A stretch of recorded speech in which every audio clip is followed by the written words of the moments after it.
El contenido del siguiente programa es responsabilidad de sus realizadores. Aquí comienza Filosana, Pedagogía del Alma, un espacio radial promovido por la Vicerrectoría Académica, en el cual abordaremos una filosofía terapéutica desde la educación. Conduce y dirige Camilo Saavedra.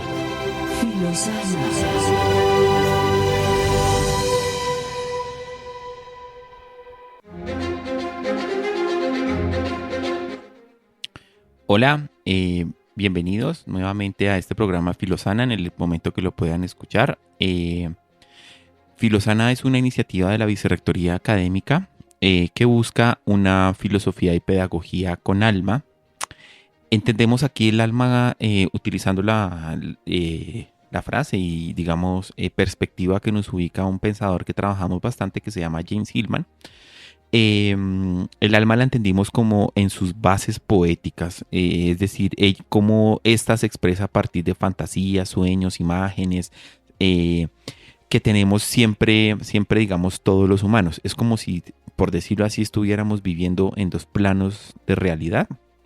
Por un lado sería el reino físico, el reino espacio-temporal material que denominamos realidad, pero también tenemos otro tipo de realidad que habitamos todo el tiempo, que es el espacio imaginativo. Hoy vamos a hablar algo de eso, ¿no? Y vamos a empezar, digamos, con una invocación a una de las diosas griegas, una diosa de la belleza que ha tenido como lo dicen algunos pensadores de lo arquetípico, por lo menos Joseph Campbell, Carkerenji, inclusive digamos Robert Grace, que va a decir, claro, en cierto sentido la figura de Afrodita no es algo que esté unívoco en la cultura griega, sino que hace referencia a esa feminidad o esa, por decirlo así en términos cotidianos, energía femenina que nos envuelve, nos atrapa tanto en sus sueños, pero hoy en día, digamos, nos atrapa en la publicidad, de una u otra manera nos atrapa en nuestras perspectivas, inclusive algunos, Platón, hablando ya de que esta semana se conmemoraba su natalicio, el divino Platón, hablaba también de Eros como una especie de manía divina, como una especie de locura divina. Hoy vamos a hablar un poco de la divina Afrodita, digamos de cómo su canto, cómo se nos expresa en nuestras imágenes, en nuestros deseos, y vamos a hablar un poco de un texto que gracias a Alejandro Chavarría, los invitamos a que sigan su página. Él ha sido un gran divulgador del pensamiento de Hillman y de Wolfgang Gigerich y en general de la psicología junguiana. Le debemos este texto que él traduce que se llama La locura rosa, y la pregunta sería, ¿o por qué Afrodita nos vuelve locos por medio de la pornografía? A la divina Afrodita, digamos, nacida de una castración y que Botticelli va a pintar tan hermosamente en su cuadro. Hoy nuevamente nos acompaña un gran amigo, un compañero, digamos, en estos periplos, ya que vamos a hablar de esos periplos filosóficos. Giorgio, ¿cómo estás? ¿Cómo te va? Muy bien, Camilo, muchas gracias por la invitación nuevamente. Un saludo grande a Mario Enríquez, a ti, a todos los oyentes y a la Pedagógica Radio por este espacio. Hoy vamos a hablar de que vamos a ver en sentido práctico la industria, digamos, de la pornografía, y también por qué la locura rosa, ¿no? Y por qué, digamos, de una u otra manera esta nos termina impulsando, digamos, en cierto sentido, a lo que la industria pornográfica quiere, pero como lo vamos a ver en cierto sentido, ¿qué pasa con el deseo, cierto? Y qué pasa, digamos, de esta fantasía excesiva que, hablándolo desde la perspectiva mítica, surge un hijo que se llama Príapo, ¿no? Expulsado, digamos, el dios del exceso, el de la erección desmedida, el cuerpo que no encaja en los límites del buen gusto. Digamos que hablándolo desde una perspectiva simbólica y mítica, Príapo estaría representando este deseo, por decirlo así, desmedido, estas fantasías, digamos, que ocurren con la pornografía. Ya entramos a decir qué significa la palabra fantasía. Y porque digo, de una u otra manera es una desmesura, ¿no? Y es que lo podemos ver, es que de verdad es curioso, ¿no? Porque cuando uno ve, digamos, pornografía, que seguramente la mayoría ha visto, los actores, la industria, como que el mismo, no sé, como que es algo como desmedido, ¿no? Porque tú vas a ver y digamos los actores son como su estilo de vida que promueven es como un estilo de vida desmedido. Digamos, en Colombia tenemos actrices muy bonitas. Entonces, pero pareciera ser como su figura también es como desmedida en la cultura, ¿sí? Yo recuerdo, ¿cómo se llama esta famosa colombiana, Giorgio? Esperanza Gómez, una escena en la que ella estaba como en un lugar y pues se dejó tocar de varios hombres. Pero ella era como, mejor dicho, una diosa encarnada ahí, pero era a su vez como su exceso, ¿no? Y claro, porque en cierto sentido también la sensualidad y la sexualidad obviamente nunca, pues no va a estar mal, ¿sí? Por lo menos para los griegos, hasta donde tengo entendido, ¿no? Y en nuestra cultura sí que menos.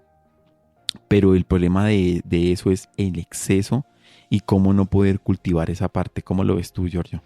Claro, totalmente de la pornografía se trabaja una desmesura, especialmente de las medidas más comerciales, si bien es cierto que ahora hay nuevas características o nuevas visiones pornográficas más cercanas al erotismo, como la pornografía feminista. De todas formas, el 90% de la pornografía o incluso más predomina ese exceso del sexo como algo acrobático, como, no sé, estoy con 4 mujeres a la vez, el sexo como una situación que se da de repente, estoy en la fila de un banco y entramos a la acción, el sexo como una mercancía indudablemente. Y efectivamente desde los ángulos de las cámaras sí se busca eso del exceso, que se vea todo más grande, el miembro viril más grande, digamos que de pronto... Las poses, ¿no? Sí, todo exagerado, todo más atlético, todo alejado de lo que es el sexo común y pues ni hablar de lo que es el sexo con una faceta romántica. Entonces es también un gran elemento contraeducativo la pornografía desde sus excesos, porque efectivamente de alguna forma desde la educación se busca llevar esa justo medio, podemos decir, aunque no creo que sea la palabra correcta, que de alguna forma de esa frónesis aristotélica. Sí, claro. Bueno, digamos que se habla también de los excesos, pero claro, la industria de la pornografía, es cierto, pues es una industria grande, sí, pues que no tenemos nada contra esa industria ni nada por el estilo, pero sí señalamos como, en cierto sentido, como hay un deseo ahí que se encuentra de manera desmedida, ¿sí? Digamos que de una u otra manera, ¿por qué, digamos, sacude a los seres humanos ahí a pesar, digamos, de no sé, de las familias y todo eso? Es como si ella estuviera siempre presente ahí, pero nos mantiene, digamos, en su manera más desbordante y en su manera, digamos, un poco más, aquí, digamos, podríamos utilizar la palabra fantasíamente alucinante. Hay que contar algo un poquito, digamos, que de la historia, digamos, de la sexualidad, por lo menos contemporánea, y digamos lo que fue Freud para esto, ¿no? Freud dio en cierto sentido con una clave, digamos, de la psique, por lo menos en el entendimiento humano, y es como la psique, o coloquemos la palabra alma para no colocar la palabra mente, o si queremos coloquemos estos 3 sinónimos, psique, alma y mente, de cómo de una u otra manera pareciera ser que desde niños, y la tesis freudiana que va a ser muy fuerte en su momento es que cuando llegamos a este mundo ya llegamos con deseo sexual. Y el deseo sexual, digamos que en cierto sentido está de manera inconsciente. Obviamente uno cuando es bebé uno no se acuerda de eso, ¿sí? Pero eso sí está en uno. Entonces, eso está en uno y lo va acompañando, y durante la vida adulta algo que va a pasar, que ha hecho la publicidad muy bien, es que como siempre estamos en búsqueda de deseos y estamos movidos aquí por las fantasías que son sensuales y a su vez son sexuales, ¿no? Entonces, ¿Qué quiere decir aquí la palabra fantasía? Entonces aquí la palabra fantasía hace referencia a un espacio psíquico imaginativo. Si ustedes quieren, el pensamiento, es que, bueno, digamos que cuando uno está, no sé, en cierta actividad y le llega una imagen de, que seguramente a todo el mundo le ha pasado, una imagen de alguna actividad sexual y que la persona dice, inclusive cuando uno escucha en consulta, no, es que mira que yo estaba escribiendo no sé qué, pero me llegó la imagen de un deseo sexual. Esa imagen, esa fantasía es la que mueve las personas, ¿sí? Entonces, por ejemplo, pues qué pasa, ¿no? En la cultura, digamos que la persona que lastimosamente la que es más objeto de sexualización es la mujer. Entonces pasa en la cultura que X, no sé, pues seguramente no sé, puede ser un ejemplo, pero digamos que el jefe que ve a la, pues no sé, a la joven o a la mujer muy atractiva, pero la vio en su momento, pero seguro que la vio en un momento físico, pero después ella habita en él y seguramente va a tener que recurrir a la pornografía, porque de una u otra manera es como si esta fantasía de la sensualidad que se expresa en esta, digamos, este ejemplo, esta chica bonita o un hombre guapo, pues depende de la inclinación, lo estuviera ahí todo el tiempo como hablándole, como diciéndole, ¿no? Entonces, claro, esas fantasías sexuales son las que están ahí. ¿Y qué pasa? Lo que pasa es que las fantasías sexuales buscan en cierto sentido una realización material y es lo que la publicidad va a aprovechar. Y la publicidad va a aprovechar y se sabe muy bien de Coca-Cola, se sabe muy bien de Pepsi, las disputas que han tenido, ¿cierto? Y el poder de la televisión en su capacidad de encantamiento. Aquí la palabra yo creo que está muy bien dicha, ya la había hecho Marx, fetiche. Cómo las cosas nos encantan por su sensualidad. Y aquí más o menos estaríamos apuntando a que una Afrodita en cierto sentido negada o reprimida ha hecho que nos estemos encantando del mundo, pero el mundo de una manera, digamos, exagerada. ¿Qué significa esto? Por ejemplo, que es encantarse del mundo de una manera exagerada cuando una persona, por ejemplo, constantemente tiene que estar cambiando de celular. Y seguro que en la compra de celular nuevo experimenta un gusto y un placer. Porque claro, de una u otra manera, ahí persiste todo eso, ¿no? Entonces es algo bien complejo, pero complejo y que nos habita todo el tiempo.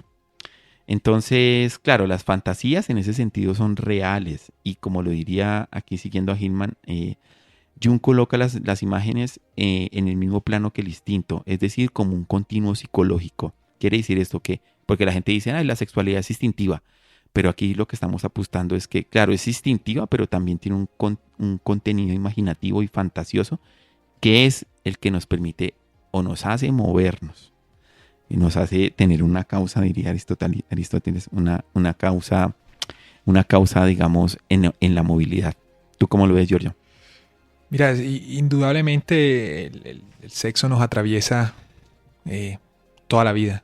El sexo, el erotismo, que son cosas diferentes, pero van de la mano. Pero sí tenemos que, si bien no estamos en contra de la industria pornográfica, sí tenemos que ser críticos y desde los espacios educativos tenemos que tener una mirada de crítica y también de atención constante. Porque efectivamente se habla de ese fantasma, del fantasma del deseo. Por ejemplo, que nos habla Máximo Recalcati, Lacan. Y es que el deseo nos lleva, nos maneja. Y el problema de la pornografía, o bueno, uno de los peligros que está en ella, no podríamos decir que es lo único que hay ahí, pero es uno de los peligros, es que se controla ese fantasma, se controla ese deseo. Y pues se vuelve una fuerte de control.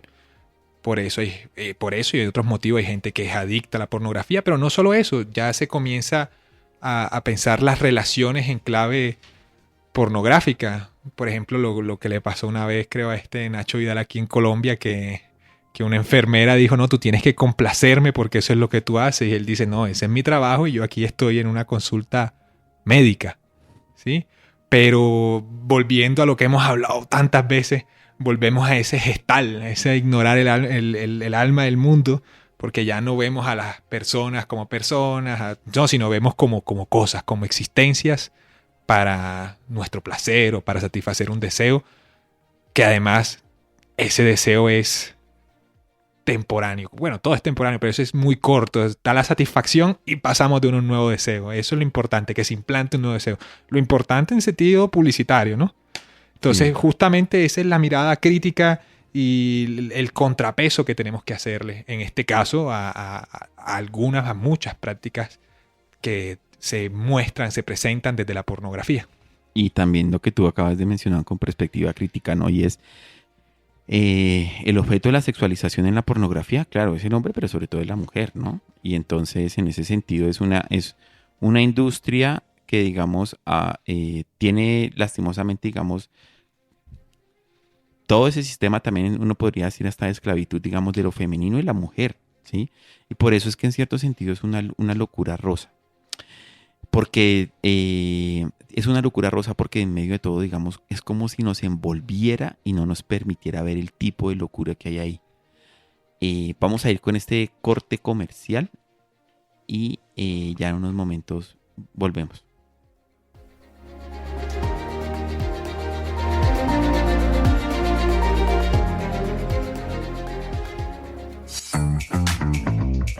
Recuerda que puedes escuchar nuestros programas en Spotify, Deezer y iVoox. Pedagógica Radio, voces y sonidos que enseñan.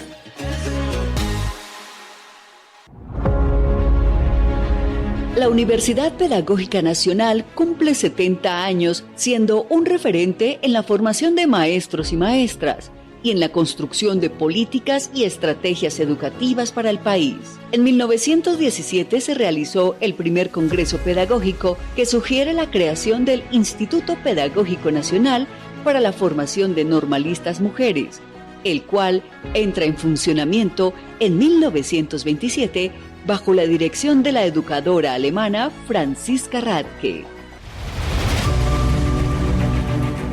Universidad Pedagógica Nacional, 70 años siendo la educadora de educadores.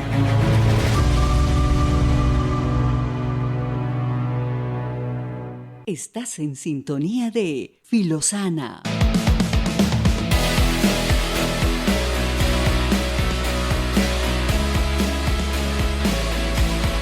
Bueno, después de esos anuncios educativos, volvemos con una temática que seguramente la volvemos a retomar. Y es, digamos, Afrodita, aquí siguiendo como esta clave simbólica, hermenéutica, interpretación, podríamos notar en cierto sentido cómo Hillman utiliza la figura de Príapo, digamos, una figura mitológica, para decir como el excesivo, digamos, de la hoy en día pornografía, porque Príapo, digamos, de ahí viene priapismo, si no estoy mal, que es cuando una persona, un hombre, se mantiene con el pene erecto. Me acordé de una frase que decía Schopenhauer, que inclusive como la sexualidad y la sensualidad es tan bien vista, inclusive aquellos que dicen que tienen priapismo, curiosamente se sienten como honrados. O sea, no, el dolor viene después, pero viene el dolor como con una especie de honra, como que sí, como que mire qué puedo ser yo, ¿no? Entonces me acordé de esa frase de Schopenhauer, muy interesante. Entonces, volviendo, digamos, a la locura rosa, Hillman nos dice lo siguiente, y como veníamos diciendo, y tiene que ver con Freud, ¿no? Dice, tras 3 razones para que los dioses vuelvan primero y que sea una especie de locura rosa ya señaladas por Freud. Primero, la libido sexual está en lo más alto del montón de 2000 años de contenidos reprimidos. B, es un instinto de las más contundentes urgencias. Y C, y sin embargo, un instinto fácilmente metaforseado en tortuosas vicisitudes. Y aquí viene, digamos, la cuestión, ¿no? Y es por qué la locura rosa también invade tan fuerte el mundo comercial. Porque, digamos, los efectos, digamos, siempre seductores de cosas como el champú, las islas del Caribe, el café, el queso, ¿sí? El vino, la ropa, ¿cierto? Por los automóviles, los cuerpos, ¿sí? Se habla también de una cultura falocéntrica, ¿no?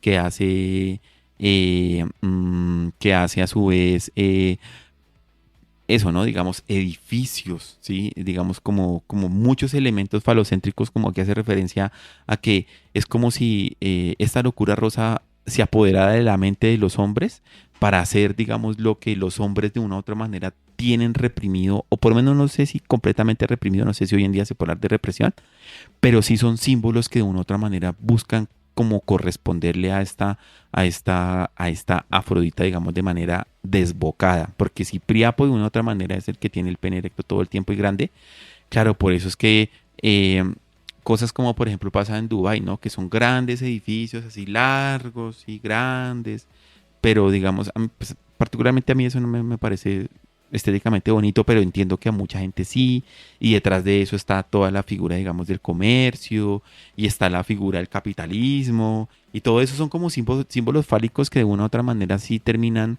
falo hace referencia a pene, como de una u otra manera sí termina envolviendo toda esa locura rosa, perdón, que está en la cultura, ¿no? Está en la cultura que nos habita y compenetra en nuestras fantasías de noche o en la mañana.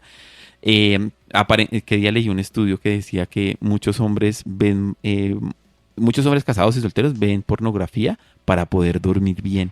Es como que curioso, es como si esa imagen psicofísica o pulsión, digamos, de la sexualidad, si no tiene cauce, no permite el buen descanso. Cosas así por el estilo, ¿no? Que le hacen a uno reflexionar. ¿Tú qué opinas, Giorgio? ¿Cómo la ves? Yo pienso que eso es muy peligroso y es algo que se tiene que tratar en espacios como ese y en otros espacios de tipo educativo, porque ya eso es una adicción y en todo el mal sentido de la palabra. De hecho, este falocentrismo termina siendo, como la mayoría de los inventos, un invento que termina atacando en contra. Y pues si bien no hay estudios que son determinantes, sí hay conexiones fuertes, por ejemplo, entre la adicción a la pornografía y la disfunción eréctil o problemas de socialización. Repito, no hay estudios determinantes, pero pues sí hay conexiones. Esto tiene que ser analizado, tiene que ser visto, porque pues la pornografía hay cada vez un acceso más fácil a ella. Y también teniendo presente lastimosamente el mercado tan amplio que hay de mercado de pedagogía infantil. Entonces... pornografía infantil. Claro, eso es un mercado muy amplio, ¿sí? ¿Qué pasa ahí, no? Como por qué se llega a eso. Que hay algo tan deforme, no en la persona particular que obviamente lo encarna, y sí, también que habría algo ahí de deforme, pero también que hay algo deforme en la cultura para que permita todo eso, ¿sí? Porque se sabe que está en la, se sabe que está en la web, Deep Web, o el internet en oscuro. Grupos de Telegram. En grupos, bueno, imagínate. Sí, también es ese otro problema o peligro, que es pues el deseo se gasta y se necesita un deseo cada vez más y más, por ejemplo, con lo que pasa con muchas creadoras de OnlyFans, que pues la competencia es gigante. Son miles, millones de mujeres haciendo pornografía y tienen que captar más atención. Entonces tenemos, por ejemplo, esta Bonnie Blue, que creo que tuvo sexo el mismo día con 100 hombres, con 1000 hombres, no sé cuál es el número exacto, pero sí es una búsqueda de romper, o sea, es un adentrarnos en lo grotesco, porque incluso más allá de un placer, un deseo, hay una idea, una necesidad, una búsqueda de romper límites y barreras. Y eso, tú lo acabas de mencionar, ¿no? Y es eso, la idea de romper límites y estar siempre en lo grotesco. Podríamos decir algo así, ¿no? Y es como porque en cierto sentido la pornografía también es una especie de represión, no tanto de lo erótico, sino de lo amoroso, ¿sí? Digamos que una cultura es muy curioso, ¿no? Porque pareciera ser que nosotros vivimos en un tiempo donde se está buscando el amor, como lo leí hace poco, el amor, la última ideología. Por lo menos uno escucha en las calles y ve en redes como es como si este fuera un valor siempre supremo que se tiene que mostrar, ¿no? Pero tienen la otra contracara, y es esta desproporción, digamos, en la cual la pornografía también hace parte de los hogares y hace parte, digamos, del consumo cotidiano. Uno debería, digamos, poder captar y no debería, ¿no? Pero digamos, sí, en cierto sentido se expresa algo, ¿no? Y es utilizando metafóricamente pues, digamos, la divina Afrodita, y es su relación con el alma, y es el alma aprende cuando se enamora, ¿cierto? El alma también trae una especie de sabiduría del deseo que no es posible sin el deseo. Tú nombrabas, digamos, parte, digamos, del psicoanálisis lacaniano, en la cual, para en cierto sentido, el psicoanálisis lacaniano, si bien el amor no es algo que uno pueda hacer entre humanos porque es algo que no está precisamente en el otro, sino que de otra manera también nos mantiene en esa búsqueda constante. Aquí digamos que podríamos decir que en cierto sentido, si bien Afrodita nos puede volver locos, utilizando una palabra de Heidegger, o más que de Heidegger, de este famoso poeta Hölderlin, allí donde está el peligro también corre lo que salva, ¿no? Si tratamos tal vez de escuchar esta belleza que tiene Afrodita, no solo, digamos, en su encantamiento con la publicidad, las mercancías, digamos, con todo lo que habita ella en el mundo, también tú mencionaste una palabra muy bonita, ¿no? Y es alma del mundo. Tal vez lo que buscan las mercancías y todo este aparataje que tiene la belleza sobre nosotros y que nos envuelve de su manera loca, no sea precisamente reproducir la locura, sino tal vez mostrar cómo las cosas pueden ser bellas, y en la medida que son bellas también pueden ser cuidadas, y en la medida en que son cuidadas también, digamos, podemos cuidar el alma del mundo. No sé si quieres decir algo para ir cerrando, Giorgio. Sí, me parece interesante volver a traer a Máximo Recalcati a la discusión, porque él le da como un giro a esto a los lacanianos, siendo él pues de esa corte, y dice que el amor como un dos, no como un uno, que es lo que se ha buscado, que seamos un uno, no, que seamos un dos y aceptar la libertad del otro.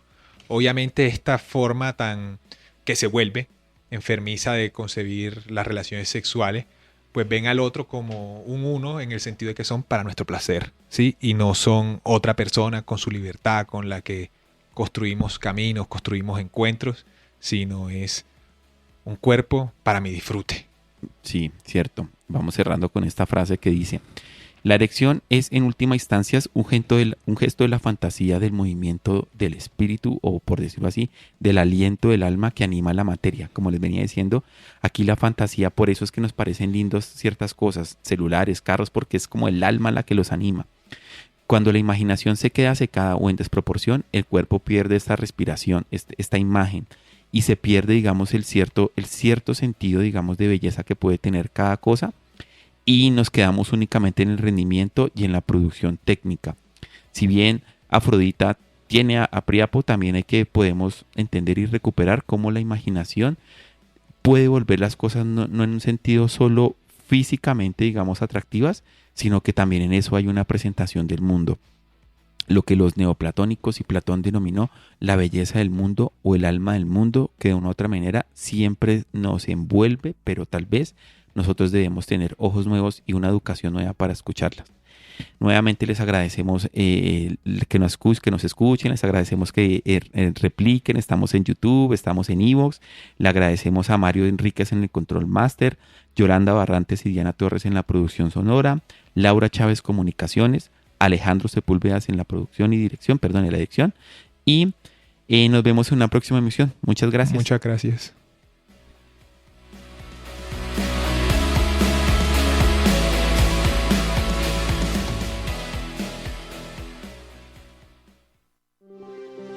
Quédate con las voces y los sonidos que enseñan de la Pedagógica Radio.